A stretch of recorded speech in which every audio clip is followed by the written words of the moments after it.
Et autres sur une cloche maintenant avec Bernard Drainville, lui aussi candidat à la direction. Monsieur Drainville, bonsoir. Bonsoir, Madame Latraverse. Je poursuis sur le même thème là, avant qu'on rentre dans le troisième lien. Vous, sur sa clique, est-ce que Mme Guilbeault, dans la manière où elle était au courant des augmentations de coûts, on n'arrête pas de vanter l'imputabilité ministérielle, est-ce qu'elle aurait sa place dans un gouvernement Drainville? Ben écoutez, Christine et moi, on ne s'entend pas sur le troisième lien, mais je pense qu'on s'entend sur le fait qu'on va constituer le Conseil des ministres une fois qu'on saura qui a gagné la course. Oui, mais ça ne fait pas partie de la candidature qu'un politicien offre que de dire, moi, l'imputabilité ministérielle, je vais la replacer au cœur de mon gouvernement. C'est un enjeu qu'on a quand même reproché aux années Legault, là. Alors, il y aura de l'imputabilité ministérielle dans un éventuel Conseil des ministres que je présiderai. Ce que j'ai dit hier, c'est que les hauts fonctionnaires et dirigeants de sociétés d'État qui mentent et qui ne sont pas dignes de la confiance du public ne devraient pas être tablettés sur ce que j'ai appelé les tablettes dorées. Ça devrait être terminé. Et ce le sera éventuellement, si les gens me font confiance, les gens qui nous écoutent.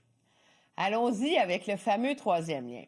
Je comprends, on vous a entendu aujourd'hui dire que c'est pas crédible, que dans les faits, elle le met sur une tablette, mais en même temps, vous défendez un projet que ni la Ville de Lévis, ni Québec ne veut. Fait que vous défendez un projet ultra mal aimé qui fait pas consensus. Donc, c'est pas mieux, non? Ben, le projet que je défends, c'est le projet du gouvernement qui a été évalué, qui avance. On est... en fait, si ce n'était là, du fait que Mme Fréchette se dissocie du projet, on serait sur le point de lancer l'appel d'intérêt international qui va mener à l'appel de qualification et l'appel de proposition. Et tout ça, donc, on pourrait le faire d'ici la fin de l'été. On serait donc en mesure de choisir un consortium en 2027 et commencer les travaux en 2028. Moi, je pense que les gens de Lévis et les gens de Québec, parce qu'il y a beaucoup de gens à Québec qui souhaitent un troisième lien, je pense qu'à choisir entre un projet à l'Est qui ne se fera pas parce qu'il sera beaucoup trop coûteux et un projet au centre qui n'est peut-être pas le rêve... Oui, mais personne l'aime. Je veux dire, le maire de Lévis ne l'aime pas, le maire de Québec l'aime pas. C'est qui l'aime, ce projet-là? Alors, c'est pas une question d'amour, Emmanuel, un troisième lien, là. C'est une question de fonction. C'est une question de besoin. Nous, là, à Québec, à Lévis, dans Chaudière, là, on ne veut plus dépendre du seul pont Pierre-Laporte pour le camionnage et donc notre sécurité économique. On veut plus ça. On veut prévoir d'avance. Parce que si jamais on perd la porte, il faut faire passer les camions par le pont de Trois-Rivières. Ça n'a aucun bon sens. Alors, on essaie d'être prévoyant. Et oui, le lien que nous proposons, si vous prenez la carte que vous avez publiée tout à l'heure, c'est très facile pour les gens de comprendre que le pont, il va être beaucoup moins long. Le pont sans le garder, là. Voyez-vous, Saint-Romuald, là, c'est là qu'il traverse là, le projet que nous proposons. Regardez la largeur du fleuve par rapport à la largeur à droite, là. Le pont à l'est, celui qui est proposé par Mme Fréchette, il ferait tout près de 6 kilomètres de long. Des milliards de plus que celui que nous proposons, celui qui est actuellement en train d'avancer. Et donc, quand elle dit le lien à l'Est ne doit pas se faire à n'importe lequel prix, on l'a évalué, le lien à l'Est. Un pont de 6 kilomètres de long, plus long que le Golden Bridge de San Francisco. 75 mètres de haut au-dessus de l'eau pour laisser passer les bateaux de croisière. On parle d'un projet de milliards de plus que celui qui est sur la table. Et donc, mais là, on propose je veux pas qu'on refasse le débat du troisième lien. De toute façon, vous l'assumez, vous défendez ce corridor-là. Prenons le taureau par une autre corne, là, si vous me passez l'expression. Cette idée de faire appel à des PPP pour ce genre d'infrastructure-là, je veux dire, à un moment donné, les ressources de l'État sont limitées. Est-ce que c'est une option qu'il faudrait envisager? Ben, la réponse est oui. Donc, même pour le troisième lien actuel? Ben oui. Puis moi, je suis ouvert à ce qu'on regarde un payage aussi. Mais il faut continuer d'avancer avec le projet actuel parce que le projet actuel nous permettrait de débuter une construction d'ici 2028, selon le calendrier que nous avons. Dans 2 ans, on commence la construction. Alors, ben oui, le maire de Lévis, il trouve pas que c'est le scénario idéal. Puis celui de Québec non plus. Puis il y a un paquet de gens qui nous écoutent qui préféreraient que ce soit à l'Est. Je dis que celui à l'Est, on l'a regardé. On parle d'un ouvrage beaucoup plus long, beaucoup plus coûteux parce qu'il est plus long et il est plus haut.